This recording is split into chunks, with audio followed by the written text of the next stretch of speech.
As our boy's sword slowly got closer to Alice, he realized that things were getting dangerous. Cyan twisted his sword and used it to push his sister back. He also stepped back to create a large gap between himself and Alice. While doing his best to catch his breath, Cyan realized that he could have made a terrible mistake. If our boy had not twisted his sword, he would have killed Alice. Thick fog is the swordsmanship used by Mist members. Most of the skills which the swordsmanship has is used for killing. It is hard for our boy to fight without killing because he currently lacks the strength to fully control his techniques. Cyan did not know what to do. He wondered if the 3 minutes his sister spoke about had not finished. Our boy noticed that his hand was trembling. Cyan had been imbuing mana into his sword in order to make up for his lack of strength. He realized that he was almost at his limit. While Cyan was thinking, Alice began to chant something. She asked the earth and the wind to act as her sword. Cyan was shocked to hear what Alice was saying. He realized that his sister was activating a 6-star magic spell. Alice took a stance and gathered mana in her sword. Her sword became known as Aqua Blade. Our boy could not believe what was happening. He realized that his sister had lost her mind. This skill is powerful enough to kill him. When Alice activated the skill, she told herself that she must not lose. She repeated this to herself over and over again. Cyan could easily tell what she was thinking. While standing at the edge of the roof, Cyan realized that he will fall out of the castle if he manages to block the attack. He decided to trust his plan. He rushed to attack Alice. Alice raised her sword in the air and accumulated a large amount of energy. Before Cyan reached his sister, he prayed that someone would come out of hiding. When our boy got close to his sister, Alice took a stance and got ready to strike her little brother. The moment Cyan was in her range, Alice swung her sword. Yulin came out of hiding and asked Alice to stop. He drew his sword and stopped Alice's attack. He also grabbed Cyan to stop him from moving. A bright light shined when Yulin blocked the attack.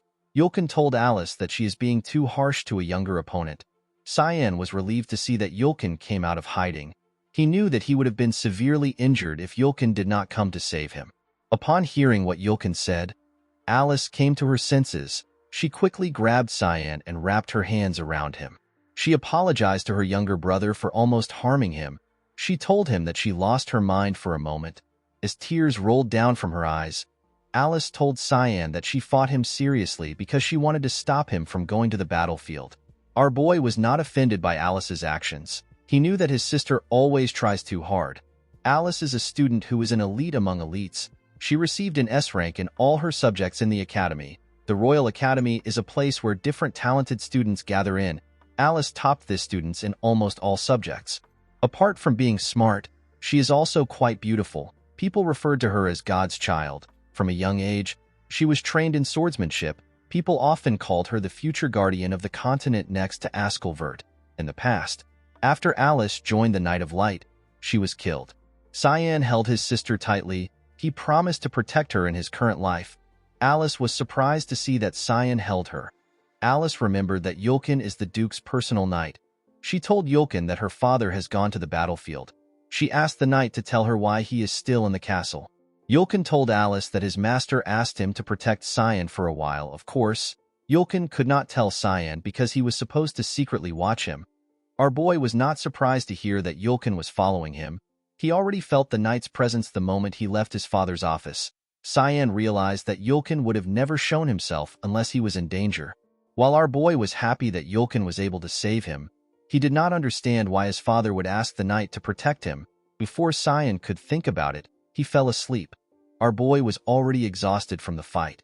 Alice was surprised to see that Cyan fell asleep. With a smile on her face, Alice called her brother a little kid. The scene shifts and we see Cyan doing his best to work out. Cyan found out that Alice had returned to the academy. She only came home to see her father before her graduation. Cyan knew that he had to get stronger, so he focused on improving his physical strength for 2 weeks. Unfortunately for our boy, he could only do 10 push-ups at best. Cyan did not understand why he could not improve further. Our boy was quite confident about his strength because of how well built he was in the past. Cyan wanted to get his amazing body back. He realized that he needed a solution.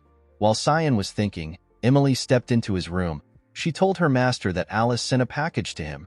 Cyan was happy to hear this. While covering her nose, Emily asked her master about the package. She asked him about why the bottle smelled so bad. The bottle contained the blood of an hellhound. Cyan begged Alice to get the blood for him. The hellhound's blood is supposed to be a rare item that should only be found in Lemia Valley. Cyan was surprised to see that Alice was actually able to get it in the black market. Cyan poured the blood into a bowl. People consider the blood of a demonic beast to be poisonous due to its sickening smell. The blood also gives a burning feeling upon consumption. Cyan knew that the blood of a demonic beast actually permanently improves one's strength and mana. Most people assume that this was a rumor. Cyan was able to confirm the effects of the blood in his past life. Cyan began to sweat heavily when he realized that he actually had to drink such a sickening thing. Emily asked her master if he is actually going to take such a disgusting blood. While Cyan was not happy to drink the blood, he had already tasted something much worse. This is Emily's food. Our boy drank the blood in one go. Cyan remembered the first time he tasted Emily's mushroom soup. The moment he had a bite, his heart stopped beating. After drinking it all, he dropped the bowl on the table. His eyes began to glow. Our boy told Emily that the taste was okay. Cyan stood up and called his maid's name. He told Emily that he wants to go for a walk. Cyan wanted to test the effects of the potion. Our boy walked far away from the castle. Cyan had been waiting for this opportunity for 2 weeks. Fortunately for our boy, Yulin did not follow him for his regular reports. Cyan used to go to the area when he wanted to be alone. In the past, Askel received a divine revelation from the god of light Lamindal. According to the revelation, there is an ancient temple hidden in the mountains. Cyan began to search for the temple. While looking around, our boy placed his hand on the ground. He was surprised to see that the flow of mana was actually concentrated in one place. With a smile on his face, Cyan realized that only he knew about the temple. Askel still had to wait for some years before he receives the revelation. Our boy activated his mana and placed his hand on the ground. The moment he did this, the earth began to tear apart. Cyan was happy to see this. He wondered about how Askel would feel if he knew about what he was doing. The ground split apart and a pathway opened up. A bright light shined from the tunnel. When Cyan went into the cave, he noticed that it was much different from the last time he was there. The cave which Cyan is currently in was an ancient temple that served the god of light. All the history of the land was erased because of the god-demon war that took place 300 years ago. Inside the temple, Cyan saw a bright light coming from the altar. Our boy could not believe that a place like this actually existed in the mountains. When he reached the altar, he saw the owner of the temple. The owner was a floating golden sword. It was the golden sword that shined brightly in the temple. On August 12, 999 before foundation, humanity succeeded in driving out the Demon King's army from Velias. The Demon King's army were far stronger than humans, but the humans were able to fight back thanks to ancient relics which they found. These relics are known as God's weaponry. Among the relics was a holy sword blessed by Lamindal. The sword is known as Duran Dark. This sword was deemed the main cause of humanity's victory over demons. It is also the same sword that Askel used to kill our boy. Cyan wondered if Duran Dark had something to do with his unexpected regression. He decided to place his hand on the sword. As Cyan expected, nothing happened. Cyan kicked the sword out of anger. He decided to leave the sword and focus on the real reason he entered the cave. Once a person walks away from the bright light of Duran Dark, the person will feel a shadow that is otherworldly. Cyan saw a shadow that looked like a sword. At first glance, one might think it is a shadow of the holy sword, but it is actually not. Cyan knew that there was no shadow on the ground. Just as a holy sword exists, something dark must also exist. Cyan imbued his mana into the shadow. The moment he did this, the shadow scattered and created a pathway. The pathway leads to another room that is hidden by the altar of light. When Cyan stepped into the room, he saw a sword on an altar. Cyan was happy to see the sword. With a smile on his face, our boy grabbed the sword. This sword is the demonic sword Kierum. It is the sword our boy uses in his past life. The moment Cyan grabbed the sword, it released a huge amount of dark mana. Cyan greeted his sword when he held it. Our boy noticed something odd about the sword. He began to swing it around. He did not understand why his sword was not awake yet. Our boy was happy to swing his sword. He had missed the feeling of his sword. Cyan wanted to use the sword to quickly slay something. While Cyan was swinging his sword, a dark shadow being appeared in front of him.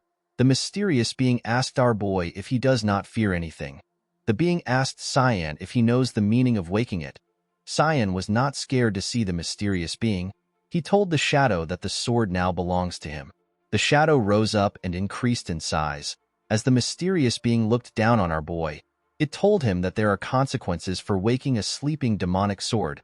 With a creepy smile on its face, the shadow told Cyan that it is too late for him to regret his actions. It told him that his body now belongs to it. Immediately it said this, the shadow rushed to attack Cyan. It wanted to devour him. When the shadow got close to him, our boy grabbed it by the neck. As Cyan slowly choked the shadow, its body began to wither away. We see a lady underneath the shadow. The demonic sword turns out to be a lady.